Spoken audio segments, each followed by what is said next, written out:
I have the honor of introducing Richard McDonald, who's both a good friend and speaks in a hard-to-hear New Zealand twang. 2 strikes against him.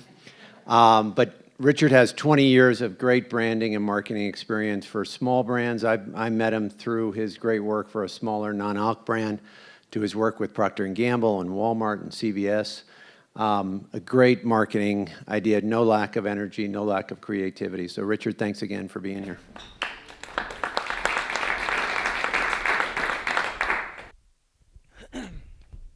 So, great. So I work for the 5th largest advertising agency in the country. And we have a very unique point of differentiation over the bigger 4, and that is data. And big data is the soup du jour of the marketing world right now. It's what everybody's talking about. So over the last few weeks, I've kind of been using that data to kind of formulate a story for you today on the craft consumer. So I'm going to take you on that journey and kind of let you know what we found out. So the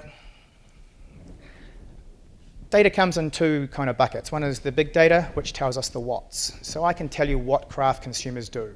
I have access to a database that is 96% of the US population, and I can segment out of it craft consumers. I can segment those who buy juices to other non-alcs, to teas versus juice combinations to craft beers. So it's a very powerful data asset to have. But to really start understanding what motivates a craft consumer, you need to know why they do things. So, and in the end, you kind of got to blend the what, the why with a bit of a human trend. So you actually create a platform that you can connect with people emotionally. So we went on a journey. On top of the large data assets we have, we talked to 100 craft beer drinkers, 100 craft spirit drinkers, and some cocktail enthusiasts and professionals. And not only did we find out what they're doing today, we also learned a lot about the craft movement over the last sort of few years. So we uncovered that there's been these 3 waves of craft consumers. The first wave, which was happened at the The first wave happened when the internet happened, and this is kind of the discovery phase in the world of craft. All of a sudden, because of the internet, dial-up broadband, consumers had the ability to learn trends and influences from all around the world. We started importing things like foreign domestic brews.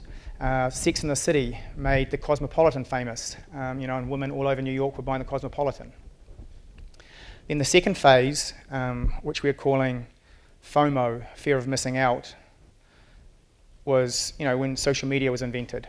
So MySpace, Facebook, YouTube gave people the ability to share and communicate the discoveries they were making in their craft world.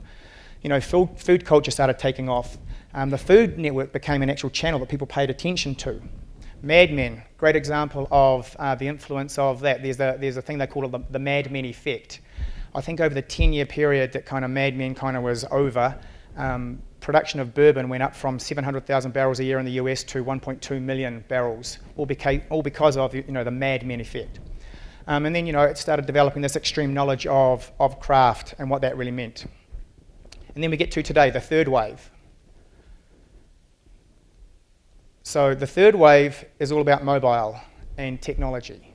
And the world of mobile and technology has allowed it to become frictionless. So everybody at the moment is trying to make things easy for consumers. Starbucks has got an app that is held up by a lot of my clients as best in class because it's frictionless.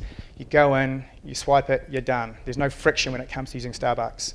Right down to now, there is craft manufacturers that are sending out cocktail mixes and their product to people in a box like food delivery. So everything is becoming frictionless. Frictionless. Our research told us, the craft consumer told us, frictionless is for wankers, and that was loud and clear. They're not into the word frictionless. They don't want friction. They don't want frictionless. They want friction. There's a lot of friction in what you do. There's a lot of friction in how they want to learn about you. So, Kim was talking about 25 years, the rise of, New Belgium. That organisation managed that friction perfectly.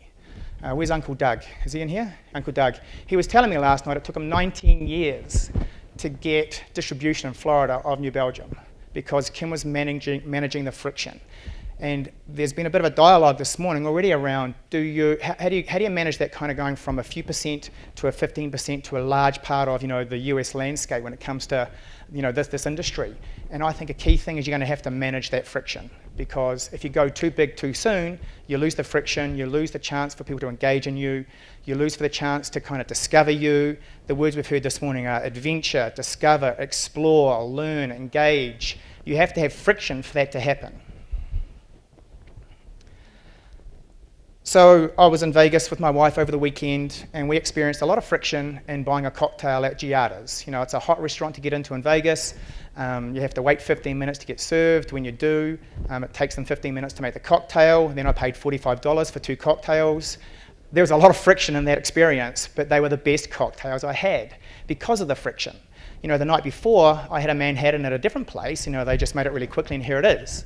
And there's no kind of romance, there's no ambiance, there's no experience for me. And I'd rather pay $44 than, $41 and have the friction experience. So, think about friction as a really important mindset that consumers are after right now, particularly in the craft industry. IKEA is a great example of friction, right? Friction makes us feel good. You go to IKEA, it's a pain in the ass. You got to find the stuff all around the store. You get home, then you got to make it. But you feel good when you stand back and you see you've made it. It's a fantastic experience. Friction improves our skills. You all are going through a very friction-based business at the moment, and your skills are getting better and better and better. The products are getting better. The beer's getting better. The juices are getting better because you're learning. So friction is actually a really good thing. Who knows Next, the restaurant, Grant Achatz restaurant in Chicago? So it's a 3-star, 3 Michelin star restaurant in Chicago. When he started this restaurant, 5 years ago, he created the ultimate friction. So you can only make a reservation by going online, and every day of the week, depending on the time of the day and the day of the week, the price is different for the exact same food. So it's a set menu. Tuesday night's $80. Saturday night at 8 o'clock is $250. Same food, different time of the day, different day of the week. So he created this business model where he added a whole lot of friction and demand to that business. As a result, the technology that he created to launch that restaurant has now become a business in its own, and it's valued at $25 to $30 million, and they're going to roll it out around the country because other restaurants want to use that same technique to create friction and demand for their product for their restaurants. And also, there's a restaurant in New York that used this recently. They got 1,500 reservations in a 4-hour period. You can't get 1,500 reservations with people over the phone. It's not possible. Versus another client of mine, the Big Mac, there is 0 friction. Right? There is no friction in buying McDonald's. It's easy, there's no engagement, there's no need for me to learn anything, there's no need for me to be discovering it, there's no need for me to go online and figure out anything about it. So, hence their business, we've talked about McDonald's this morning, it's not doing as well, versus this business here, which is doing very well. So we found out 3 other key findings. One is around the use of apps, particularly with millennial consumers in the craft industry. We also noticed that there's a huge willingness to engage. Craft consumers fantasize about the business. They fantasize about owning a brewery. They fantasize about vineyards. They fantasize about learning more stuff. It's very fantastical to them. And then they're also highly engaged, and there's a very low barrier to entry. If I choose to go start home brewing, I can do it. And then I can start telling my friends about it, and they'll start telling their friends about it. So there's a real high engagement, and it's very high participatory sport. Just regarding the apps, millennials, of course, are the digital natives of today. When we asked them the question, how would I be without my phone if I'd lost it? The boomers were not quite as high in, being disappointed in not having a phone with them like the millennial kids were, right? So therefore, you'd expect the millennials who use that phone for everything, you'd expect therefore that they would be very interested in the role that an app could play in craft beverages. But in fact, when we ask them this question, have you ever used an app to help you do the following at home?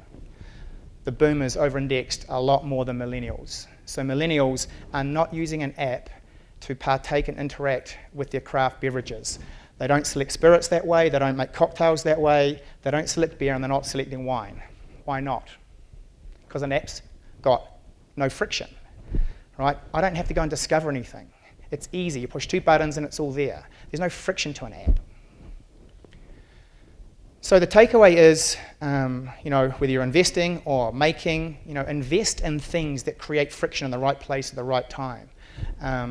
JC was telling me over breakfast this morning that he's deliberately got a label design that's kind of quiet. It's got lots of white space. It's not very bold. It's not very happy. And that creates a bit of tension when someone's at that store looking for something. Because his is going to stand out because people have to learn. They have to pick it up. They have to really look at it. They have to read the label to figure out what's really in it. You're creating more friction. Chipotle was brought up earlier versus McDonald's. Chipotle, it's got massive amounts of friction to it. You've got to go in, the line's always long, I've got to choose my damn food, right? And then I've got to pay you a lot more than it would be to get a Big Mac. But it's more successful, and even the ingredients are worse. The health ingredients are a lot worse at Chipotle than McDonald's because there's friction to it. It creates demand, it creates a reason, it creates engagement. People are more engaged in a 1,300 calorie burrito than they are a 500 calorie Big Mac. Just the last point is, what does the fourth wave look like? So, if today's the third wave and it's all about frictionless, what does the future in the craft consumer look like? Well, we think that the word friction, which is make it hard for me to learn about you, I believe friction is going to become a value, and it's going to move from me to we. And friction is going to be part of the community and part of the conversation. So, these brewers are going to start making beer based on the values of a community. And we heard community mentioned earlier today. Community becomes very important because it's no longer an individual, it's a group sport. So as you move forward, kind of thinking about generating friction in your brands, or if you're investing in a brand, look for those who are going to create friction on a community level and tap into a larger audience, but also resonate with individuals. So that's it. That's what the data told us. And I have some time for questions if anyone has any questions. Any other questions? Cool.